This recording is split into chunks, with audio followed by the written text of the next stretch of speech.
Okay, this is topic 5 in complex areas, and I just want to quickly show you how to attack the problem. You might have different bearings and distances, but the way you go about calculating the answer is still the same. So just follow me. So first up, we'll try and find out everything we know. So you'll be calculating this with your hand calculator. I'm just going to use some of the functions here. So some angles.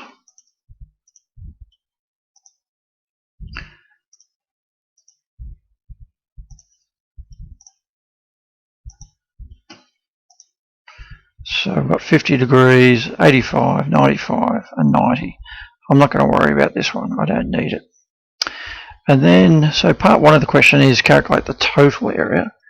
Now to do that,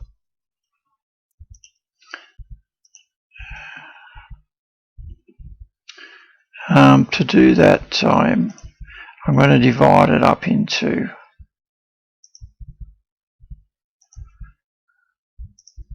three triangles, okay?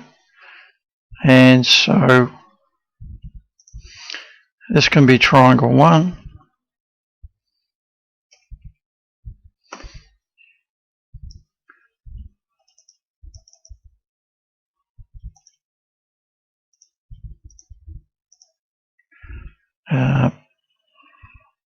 we'll do this one, triangle 2,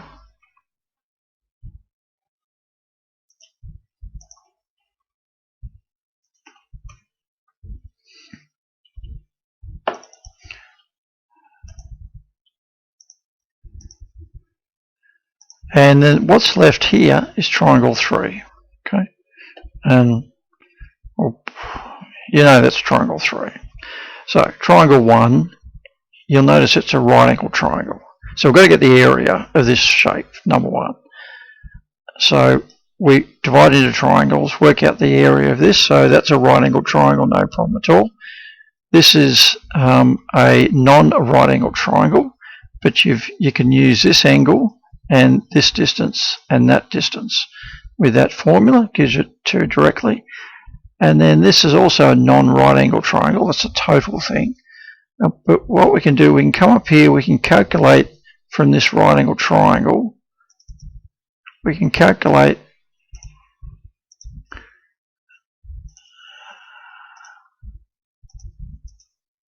a distance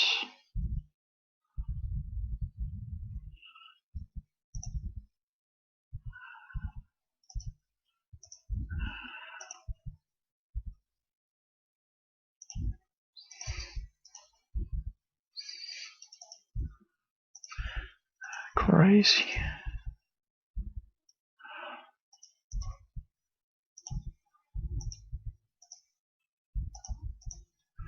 Okay, on this one it's that, but on yours it probably won't be. And we can calculate this angle. It's just, you can use sine, so that over that, or cos, that over that. Solve that angle, then you can solve this angle by 95 minus that angle. So then you can use the formula for a non-right angle triangle with that angle, that distance, and that distance, all right? So remember these dimensions will be different for your exercise, I think. Okay, then so we've done that. We divide the area in 2, and that gives us the total area that, so we're asked to divide the total area in half, such that that area there is exactly half the total. Alright, that's fine. So we can divide our total area by 2, write that over here, and then that half area if we subtract that from it, we get an area that has to relate to that triangle. The area of that triangle must equal that area that we calculate. Alright, so again, we use the area formula for a non-right angle triangle. We use this angle. We use this distance, and we use this distance as an unknown. So distance x to b is unknown.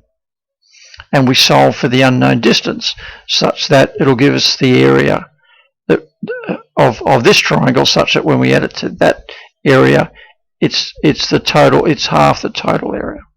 Okay, and then finally you've got to work out, so that solves that. Finally going to work this out. You can use the cosine rule to solve that. You can use the sine rule to solve this, but beware of the sign ambiguity. So to give you the bearing down there, and that's it, easy.